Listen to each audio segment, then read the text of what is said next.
How did a small Italian city-state conquer the Mediterranean and build one of the greatest empires in history? The answer isn't just about legions and legions of soldiers.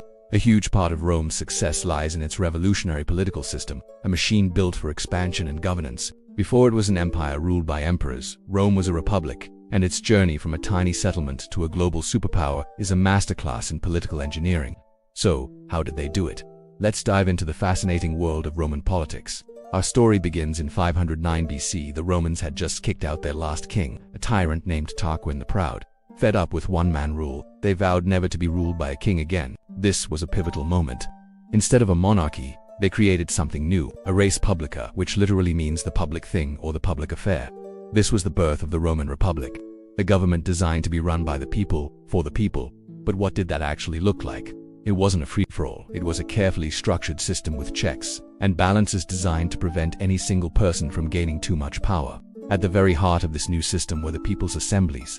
Imagine massive open-air gatherings in the Roman Forum, where thousands of male citizens came together to make the most important decisions for their city. This was direct democracy in action. In these assemblies, citizens voted on proposed laws, elected the men who would run their government for the next year, and even had the final say on monumental decisions like whether to go to war or make peace. This gave the common Roman citizen a real voice and a tangible stake in the future of their republic.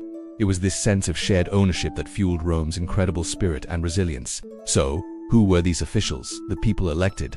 They were called magistrates. Think of them as the executive branch of the Roman government. But here's the clever part. To prevent anyone from getting too comfortable or corrupt, magistrates were elected for only one-year terms. After their year was up, they returned to being private citizens, and they could be held accountable for their actions while in office. This system encouraged ambition but also kept it in check.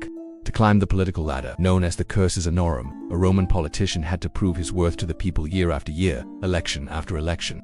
This ladder had several rungs, each with specific duties. At the bottom were the quaestors, the state treasurers who managed public funds and financial records. Think of them as the republic's accountants. Next up were the aediles, who were in charge of public works and entertainment. They maintained temples, roads, and aqueducts, and perhaps most popularly, they organized the spectacular public games and festivals that the Romans loved so much. A good aedile could win a lot of public favor.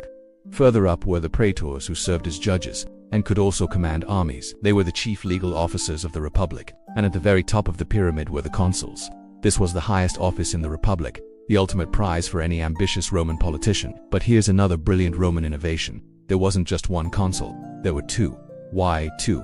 To prevent tyranny. Each consul had the power to veto the other's decisions. This meant they had to cooperate and find common ground to get anything done. Together, they were the commanders-in-chief of Rome's armies and the heads of state. They presided over the Senate and the assemblies, effectively serving as joint presidents for their one-year term.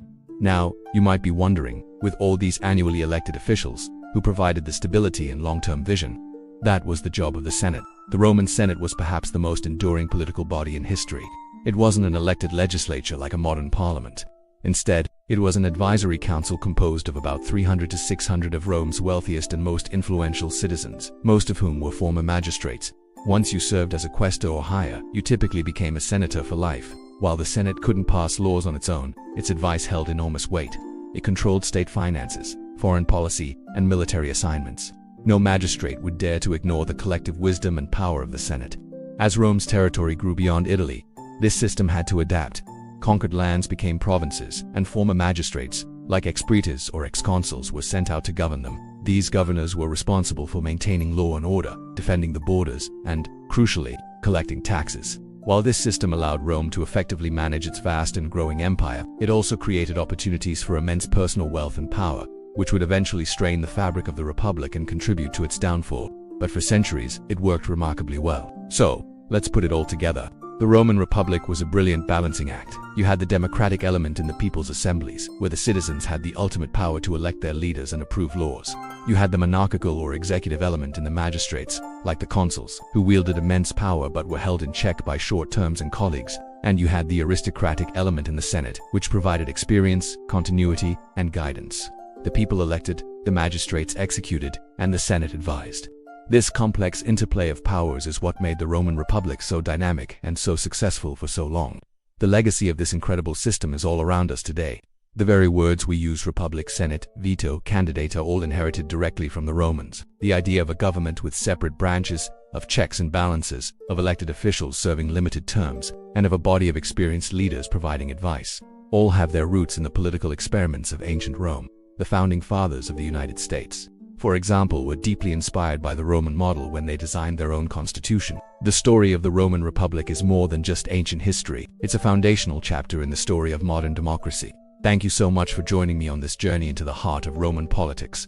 If you found this fascinating, please hit that like button, and don't forget to subscribe for more deep dives into history. Let me know in the comments which part of the Roman system you find most interesting. Until next time,